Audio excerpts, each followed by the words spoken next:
Sound Transit is building a light rail system which will involve a station in the middle of Capitol Hill. Rather than board up the windows of the businesses, they've opted to put art and sort of dress the windows or the shop fronts up. And people have used the spaces in a number of different ways.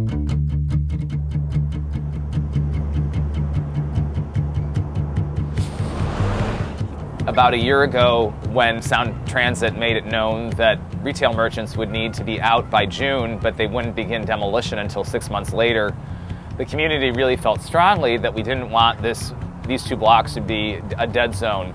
And so the idea of art in the windows was really a win-win, because we were able to bring the community together of artists that needed a space to work and be able to showcase their art, and also bring some attraction to these two blocks so that it was a real alive zone rather than a place that people would avoid.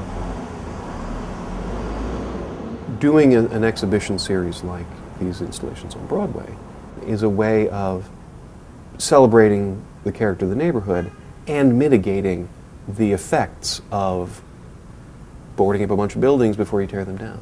It can be done in such a way that gives people something that they can respond to and know that even though change is coming, it's not unconscious or reckless change. It is deliberate and well-intentioned change. We're bringing in something that's, you know, a public transport based, and in order to do that, we got to knock down some cool buildings, which people have a bit of a time with. And I just wanted to try and get into, like, you know, there's sort of pitfalls that you can get with these kind of decisions. There's always this, you know, this threat of absurdity hanging over us, and whether that's because we won't allow things to change because we get stuck in the old way, or we get too progressive and end up making an arse of it, is really for, you know, history to tell. This piece is called Reclaimed Ace Cash Express. I have accelerated the decomposition of this space before demolition, trying to jump ahead a few years into the future and see what it would look like if plants were given the option to take over. And as I've been working in it, it's been interesting to see as the economy is starting to crumble. You know, I have nature in here sort of doing its own crumbling of a financial institution here on Broadway. Well, I put this piece in the space because it's really about transition and change over time. And the idea about images that we see in the urban life, like crows and buildings being built up and deteriorating over time, how they're so ubiquitous we don't see them. This piece is called Life Cycle. It consists of multiple latex balloons that are in a constant state of inflation and deflation throughout the day. Installation that I put together is from a film called Parasol.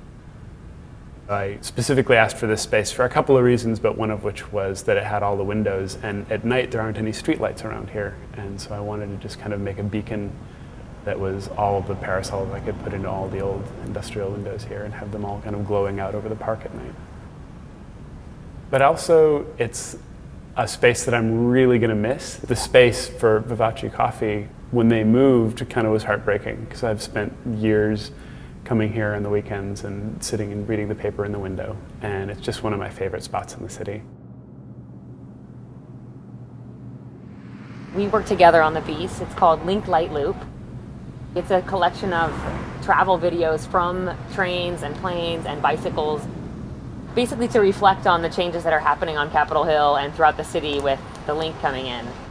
I saw the space and I'd been thinking a lot about just doing a portrait, and so it didn't really address the neighborhood or you know, the context of Sound Transit and the, you know, these buildings being demolished. I kind of avoided that and just went directly with something I'd just been thinking about and wanted to do, which was a portrait of my dad. So. When I was walking by the art installations, this was the installation that spoke to me the most. I have a collection of these hand symbols at home.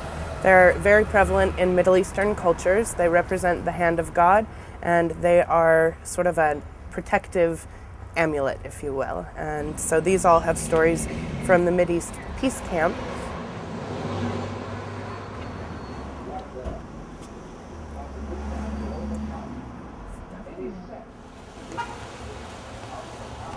I love visual puns, and so a lot of my paintings involve visual puns, spamster, miseroni, etc. My piece is furniture. This is Flattened Can Spiral. It's actually number 6 in a series. When we heard that Sound Transit was doing something, we were thinking about the public projects that have created Seattle's infrastructure in the past. And that was the genesis of this. It was being able to use historic Seattle imagery and doing something that related to what this is actually going to be, which is a major public infrastructure project.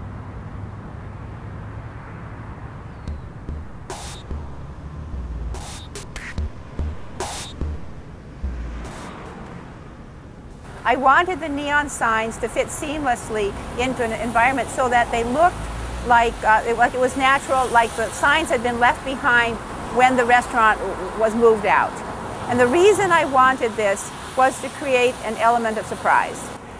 Most neon signs are commercial signage, and they're intended to sell a product. And the reason I want this to come as a surprise is that these signs are asking people, they're not asking people to buy anything, but they're asking people to look inside and gauge their emotional reaction to the statements.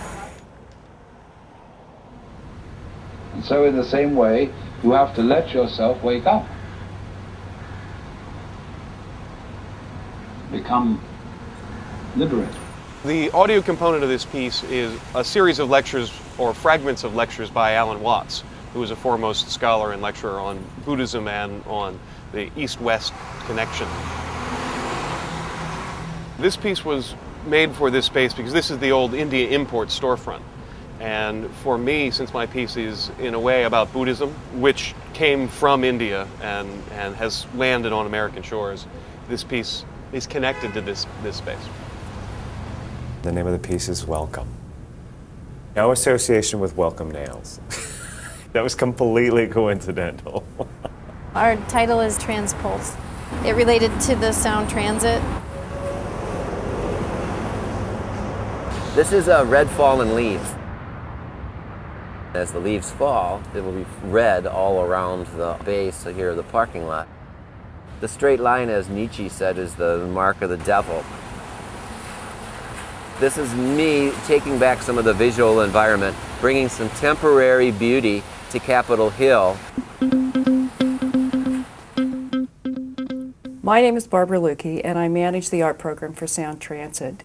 This is a departure for us to work in such a temporary art forum, but it also seemed like it was just the right thing to do in this particular neighborhood.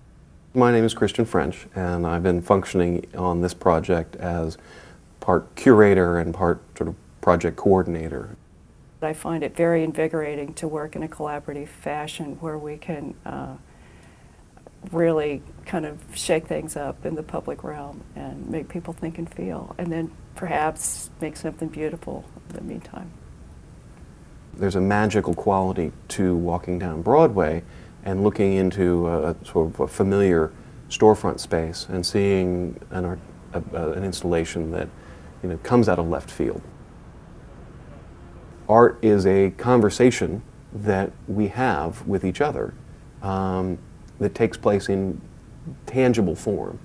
So public art is essential in that we don't live lives that are unaesthetic. We live lives that respond and reflect our world. And whether that be sort of traditional patterns or dances or contemporary questions and answers, it's all part of being a vibrant and frankly sane culture.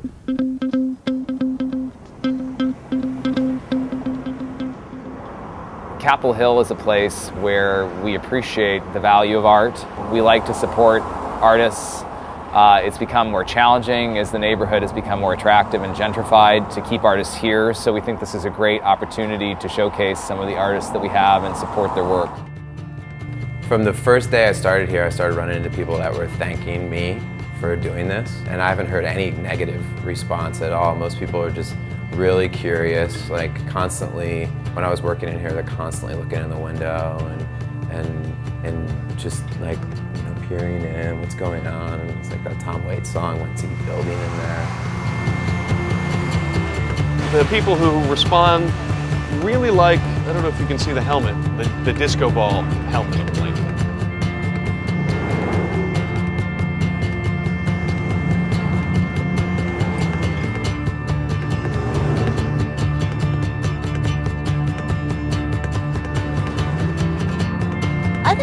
loves this project because it brings life into these empty storefronts.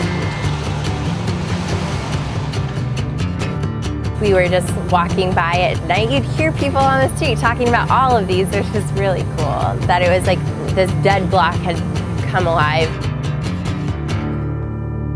People are loving it. I mean, they're squealing with delight.